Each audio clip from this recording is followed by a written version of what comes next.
Well, the top of the morning to you, and welcome to the Brian Buffini Show. Typically, you'll have heard our producer David Lally's voice come in by now. Typically, our podcast goes out religiously every Tuesday. To be a voice of value in the marketplace at this time, we've made a commitment to provide at least 2 podcasts a week and at least 1 Facebook Live that I'm going to conduct from either my office here or my home for the foreseeable future. We want to provide real-time information, real-time value, replace fear with facts, and help folks navigate a very difficult time for our country, for our world, and specifically for our marketplace. And we want to provide value through you to your customers and to your communities. And so today, in order to kick off this accelerated program of podcasts and broadcasts, I really only had one person I asked my team to go get, and that's Dr. Lawrence Yun. Now, for those of you who are not as familiar with Dr. Yun, he's considered one of the top economists in the world in any field.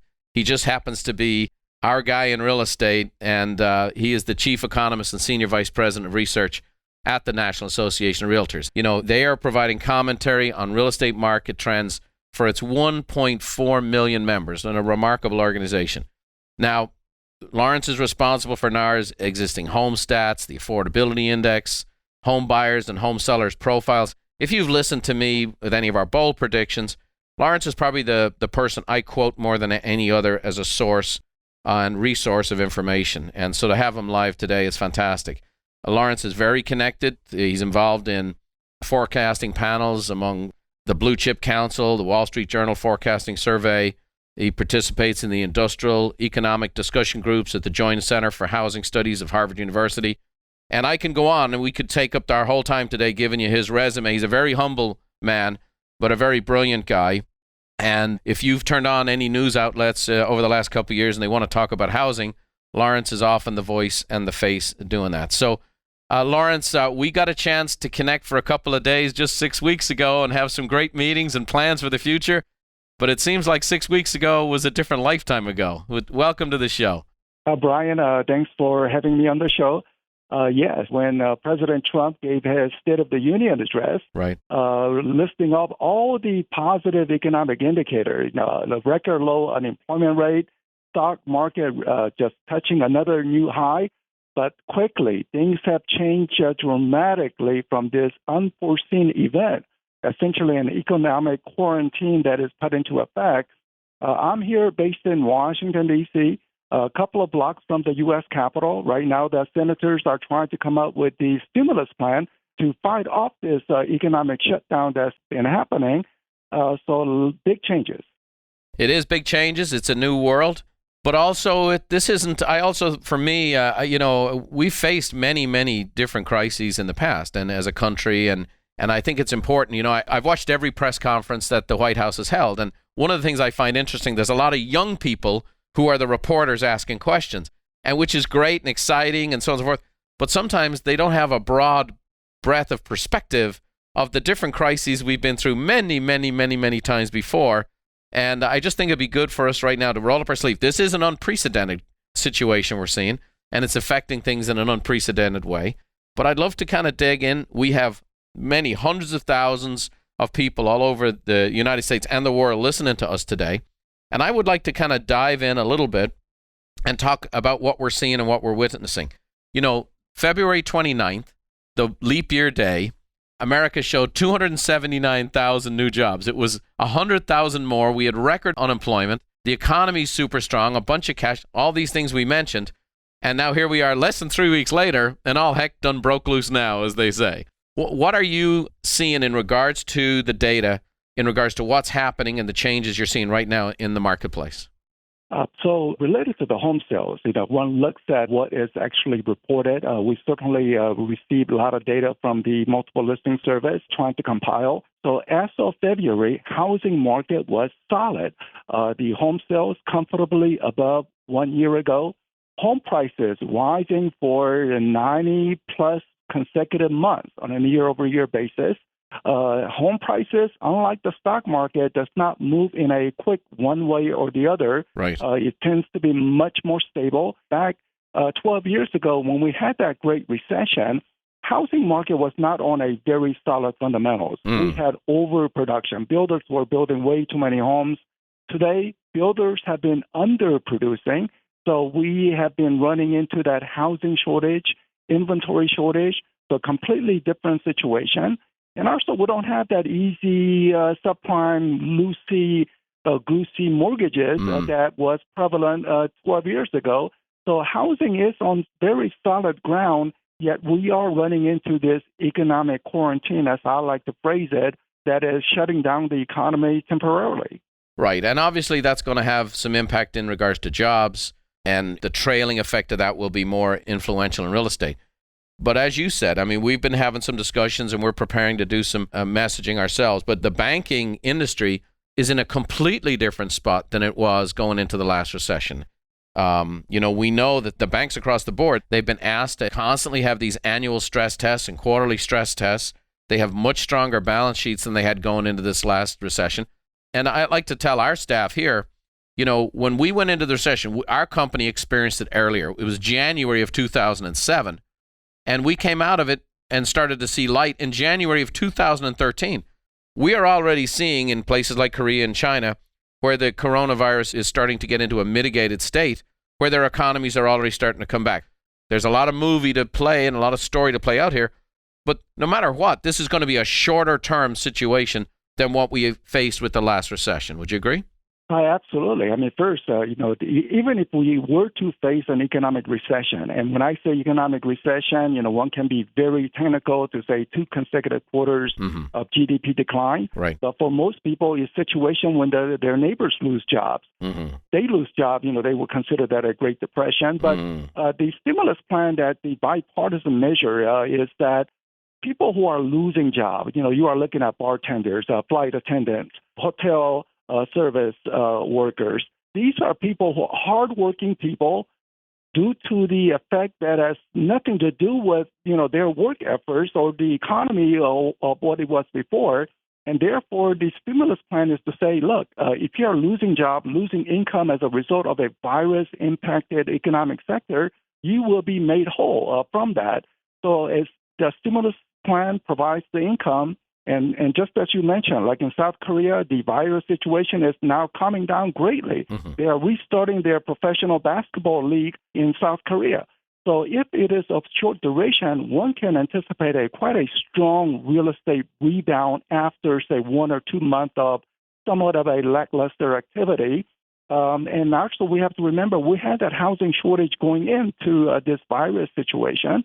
And if the duration of this virus negative impact is of short, say a couple of months, we're going to run into the housing shortage right away again. You bet. And I had a conversation recently with a pretty outspoken, very public figure in regards to the stock market, and he was making his reports on TV. And I had a conversation with her. I said, just so you know, the people I represent homeowners, and homeowners haven't lost 30% of their value in the last 19 days, which may have happened in the stock market and so on and so forth, which, by the way, I remind people all the time, if you don't sell, you haven't lost anything. Okay, it's just numbers on a screen, right? If you own the stock in a really good quality company, a really quality fund, you haven't lost anything if you don't sell, right? So, but I shared with them, I said, number one, our folks haven't lost 30% of their value. And I said, number two, isn't it interesting that in this time of crisis, the one place that people had to go to for their safe haven was their home. And their homes became their shelter, their comfort, their lifeboat. And, for many people, as we know now, there's a 15 days of intense lockdown and people self-quarantining and so on and so forth. And I think on one hand, people are falling in love with their house again. And on other hands, they might have all their kids home from college and they're going, man, I got to get a bigger place. These guys are driving me nuts. So one of the questions we've been asked repeatedly, and I've been asked to ask you by our members, is do you think the spring selling season, which is normally a big push, especially in the eastern seaboard states, and the weather gets a little better, and here comes spring, and we see that big push.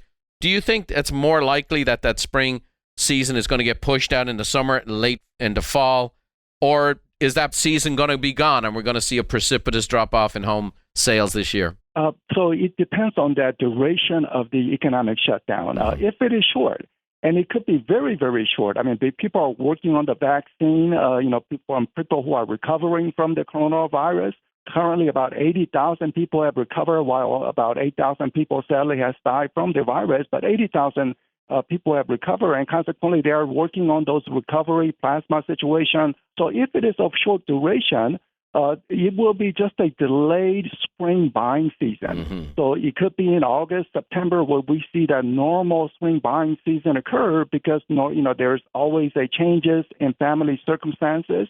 People have additional child in the family, or people who were in the elementary school, suddenly they're going into middle or high school and they want to have a different school district. So there's people constantly moving, and the job market had been very, very strong. Once you create jobs, there's a need for relocation.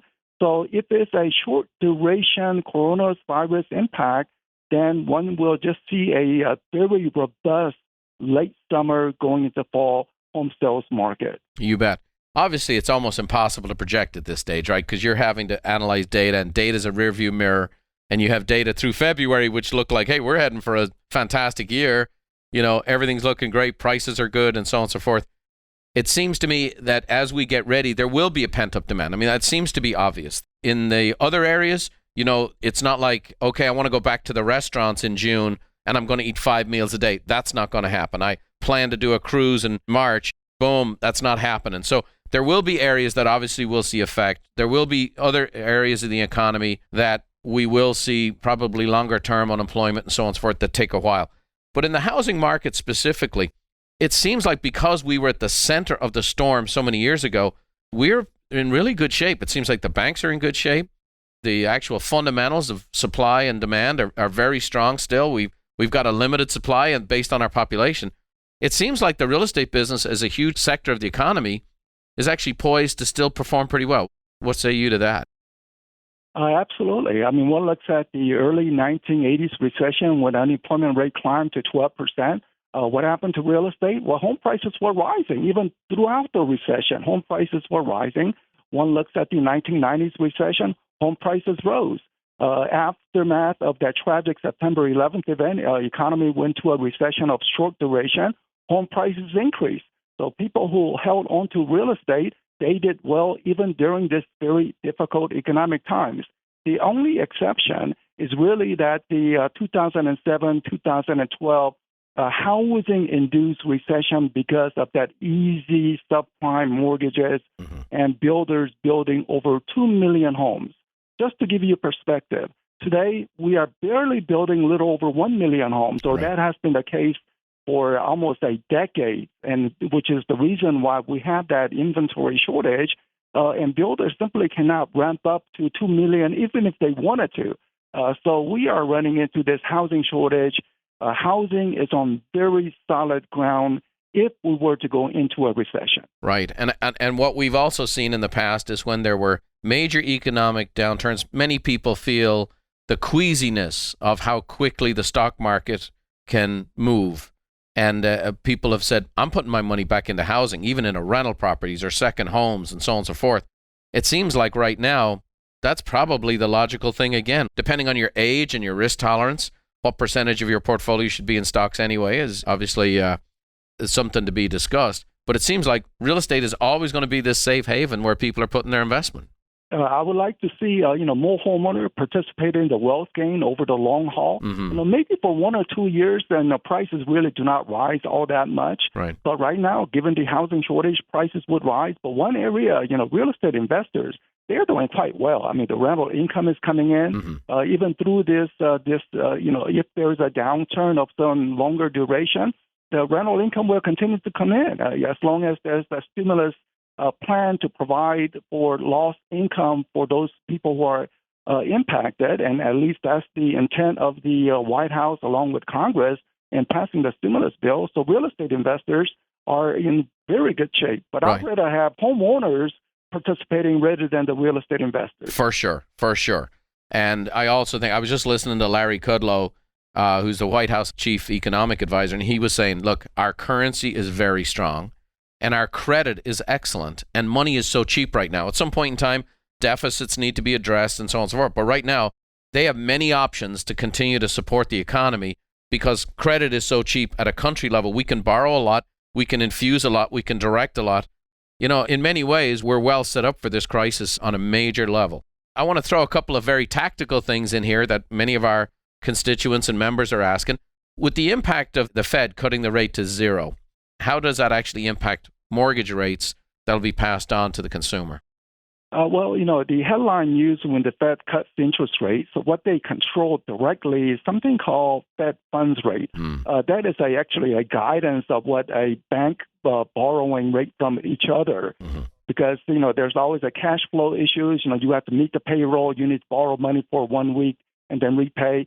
So Fed funds rates are not mortgage rates. So the mortgage rates do not necessarily move one-to-one with Fed funds rate. But generally, the fact that we are in a very accommodating monetary policy means mortgage rates will be at historic lows. The most recent data shows about 3.3%. I think it could even go down to 3%. Wow. We took a survey of realtor members about their clients to say, you have a stock market crash, clearly a negative, but then we have a record low mortgage rate. How are your clients reacting to this opposing forces? Negative stock market versus positive mortgage rates. And most realtors indicated that their clients are very attracted to the low interest rates over the stock market. To some degree, that's not surprising because half of Americans don't have any exposure to the stock market, so they're just looking at the low mortgage rates. Right. And once the rate goes down, they're saying, wow, fantastic time to enter the market. But simply right now, at the moment, I think people are being cautious. People are taking the advice of social distance. So maybe if they want to search for home, they're doing more online rather than doing actual visits, physical visits.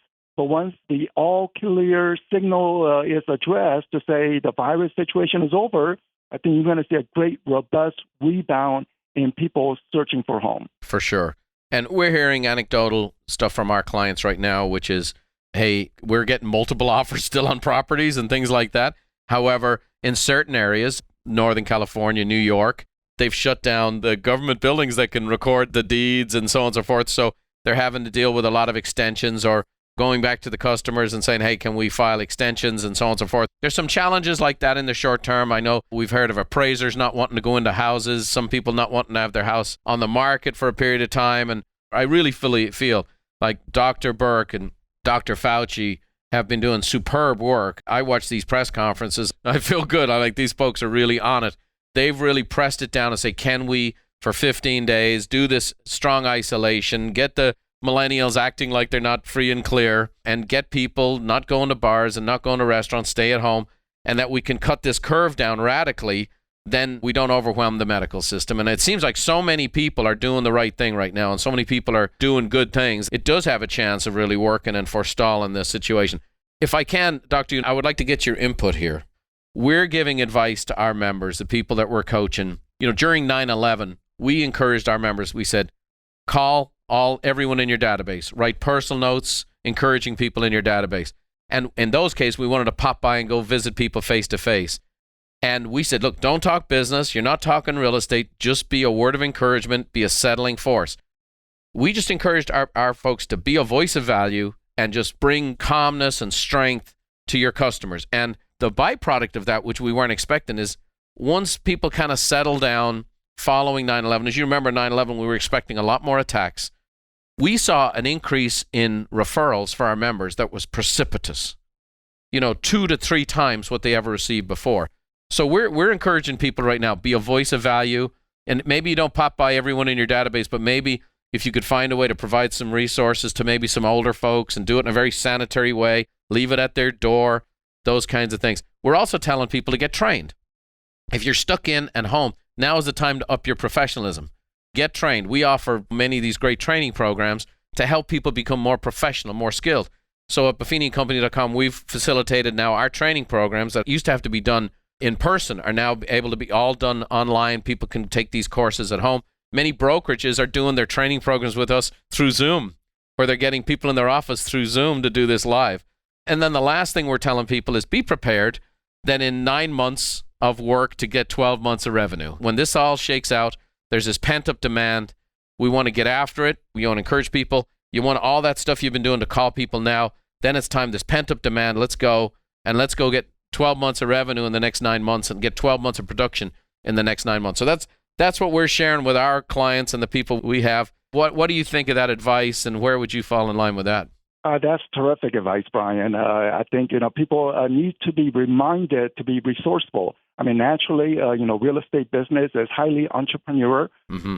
We see it in the data that shows that about 15% of realtor members, 15% make six-figure commission income, while 30% make less than $30,000 a year, which means that some really view it as an entrepreneurial business, while others may be just trying it out and maybe it doesn't really fit into their personality or get up and go attitude. So what you are providing is absolutely critical. I mean, people stay at home, but if you're staying at home, how can you be resourceful? Well, why don't you get some training? There's much to learn from it.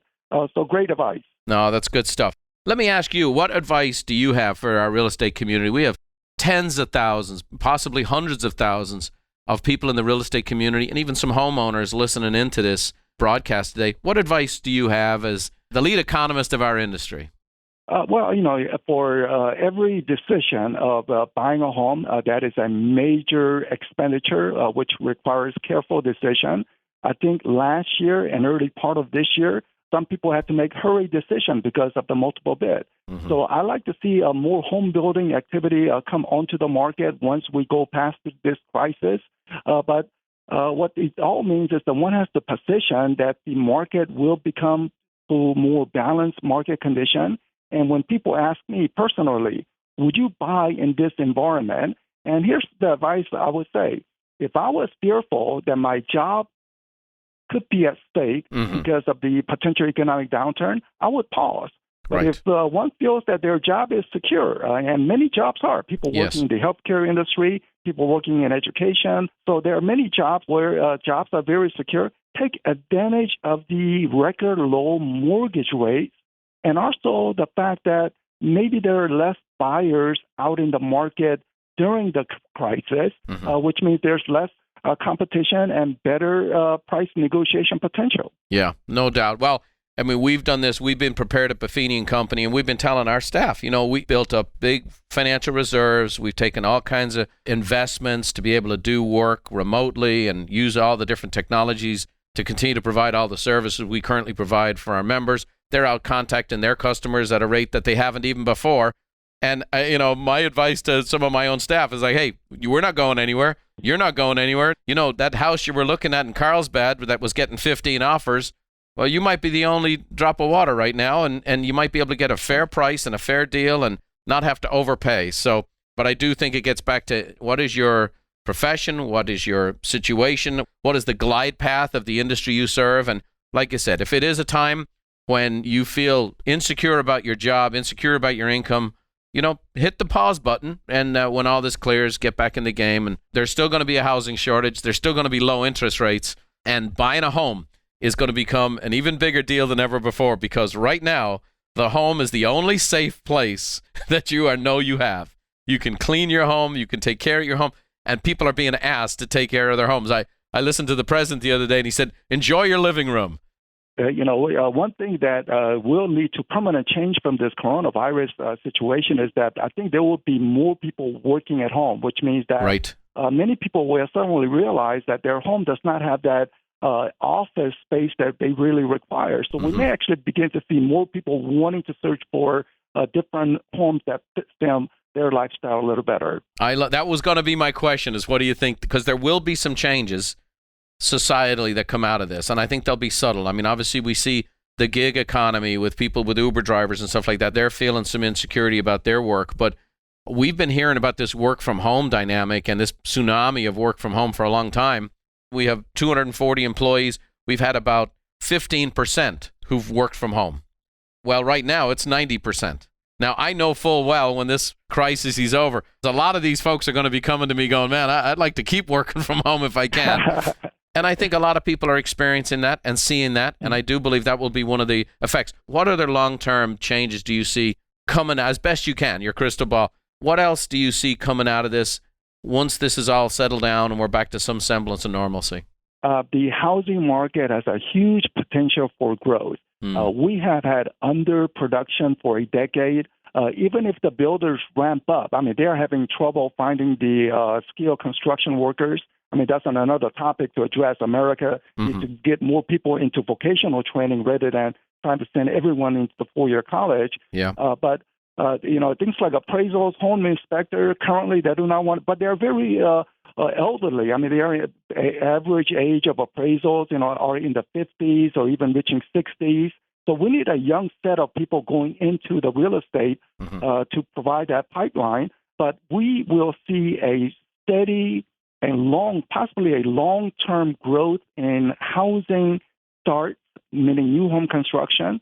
More new home construction means more inventory available in the existing homes market, which allow the consumers to feel more comfortable about making that transaction without a hurried decision. So in other words, when a large broker asks me, how should I plan for my business? This is my answer. Over the next 5 years, probably 4 of those 5 years will be an improving year. And when I give 1 year for a little caveat, maybe 2020, because of the coronavirus, is a little slight pause that occurs.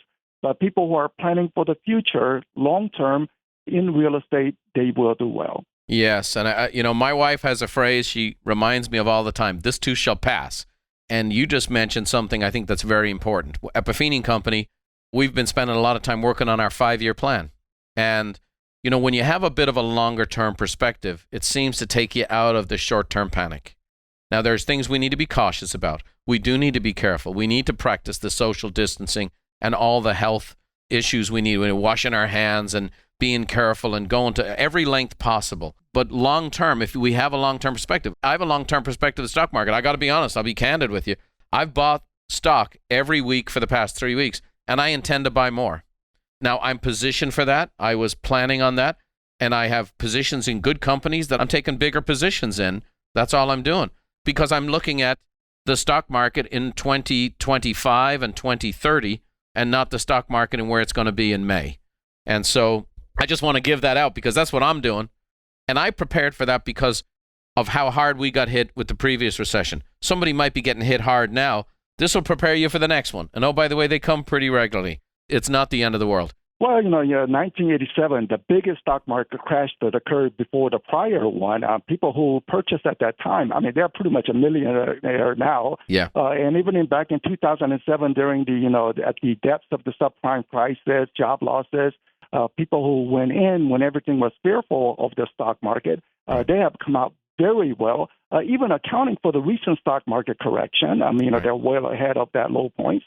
And I have a son, a college student, who is investing in the stock market, small amount. He's not afraid. He said, this is another good opportunity to buy because he has a very long-term horizon. You've trained him very well, Lawrence. You've trained him very well. As Warren Buffett said, when people get fearful, I get greedy. And when people get greedy, I get fearful. And I know that not everybody's sitting around on a pile of cash to invest in stocks and whatever else. But we are talking here about the home. Here's a question I have for you specifically. NAR is very powerful in regards to its influence with politics and the legislature. So, for example, a friend of mine, he owns a piece of property around the corner here, wants to build 16 homes. He wants me to finance it and do a partnership agreement. We've done many construction projects in the past. But the requirements that are being asked basically make it not worth anybody's while to go dig the dirt and build the houses. Do you think there's a possibility, in order to stimulate growth, in order to come out of a short-term recession, do you think there's a possibility we might see a relaxing of the restrictions that have held back new construction that possibly could help with the housing shortage in the years to come? Well, many of the development issues, zoning laws, the land use regulations are at the local or state level. But nonetheless, NAR President Vince Malta was recently at the White House with President Trump to relax some of the regulation from the federal level to the extent that federal level could be due, but also with a strong moral suasion to the state and locals to say, look, you are hindering local economic growth. One study that we have found is that in places like San Francisco, where it is almost impossible to build, if it was not for the technology company clusters, it would be in terrible shape. Another part that we are finding is that in areas where there is a stringency about the growth, putting too much barriers to building new homes, people are fleeing out of that region into other areas. That's why one sees such a robust growth in places like Arizona or in Florida or in Texas. compared to, say, New York or in California. California, unfortunately, is very difficult to build. It's good for existing homeowners because it keeps the prices up due to the housing shortage, but it limits future economic growth prospects. You bet. Well, it's a gyroscope that's going to continue to spin. I think my goal today was to provide people with some clarity, to hear from a respected man like yourself who's watching the data daily. You're right there in D.C. You're blocks away from the center where all the action is. And hopefully today we were able to bring some encouragement to some real estate agents and to some homeowners to know that the sky is not falling. This is a difficult time. In many ways, this could be our finest hour. We're seeing just amazing stuff going on at community levels. I just saw a North Texas Facebook group that mobilized 4,000 people to go and get packages and care packages for the elderly. Did it in a sanitary way, everybody wearing gloves, bringing stuff, leaving it at people's doorsteps, calling the person saying, hey, we left a little package for you outside. We're seeing remarkable stuff take place. And I think, this can be our finest hour in regards to what we're doing. And then also the housing market itself is on such solid footing. The banking is solid. The values of the homes are solid. There's a pent-up demand that's going to continue on, and people in the real estate community take the time to get trained, take the time to get better, take the time to be a voice of value to your customers. And when this is all said and done, come out the door and make 12 months revenue in 9 months. Yeah, absolutely. It's going to pass. This short-term virus negative impact will pass. I hope quickly, but even if it's, it takes a little longer to contain it, there is such a solid fundamental for the real estate market. Things will play out very well over the long haul. I really appreciate your time today, and I hope this helps a lot of folks in our real estate community and in our homeowner community. So thanks so much for being on with us today. Enjoyed it very much, and thank you for having me on the show. As I listen to Dr. Yoon, and I know a lot of what's going on behind the scenes there of how NAR is working with the government, working on behalf of builders, working on behalf of residential agents, working on behalf of homeowners. I'm reminded of 9/11 that, I always had a healthy appreciation for firemen. My best friend Joe Nego has two brothers who were fire captains. But after 9/11, I had a different level of appreciation for firemen after that whole experience. And watching right now what NAR is doing, I've always appreciated them. I've been a member of NAR 30-some years, but I'm watching right now what they're doing, how they're digging in. And I've never been more proud of that association than ever before, and very, very thankful of what they're doing behind the scenes, much of which you'll hear about in months and years to come. So I just want to thank Dr. Yoon again for being on our podcast today, and we're going to continue to make great professionals available to you to give you the facts, to give you their insight. We understand the seriousness of the current crisis we face and the coronavirus that's affecting not only the United States and Canada, but all over the world. And so we understand this is a day-by-day case. I understand that, by the way, listening to Dr. Burke, because they've sped up the testing, they're about to do 5 to 6 days worth of testing in 24 hours. So we're going to see a precipitous peak in the number of cases in the United States. And again, that's going to happen in the next couple of days. And it'd be very easy to get very nervous and very scared when, in fact, it's a structural piece of what's taking place. The truth of the matter is nobody really knows how long, how deep, and how intense this virus is going to be. But we do know that at some point in time, this gets to be reduced. The effects get to be mitigated. The medical community is coming hard after this with antivirals, all kinds of different dynamics, shots and vaccines and whatever else. And we know that it's trying. We also know that a lot of our media is coming out of places that are actually the most affected. The biggest hotspots in our country is also where a lot of the people who are doing the broadcasting, and those folks are feeling the pressure and the tension the most.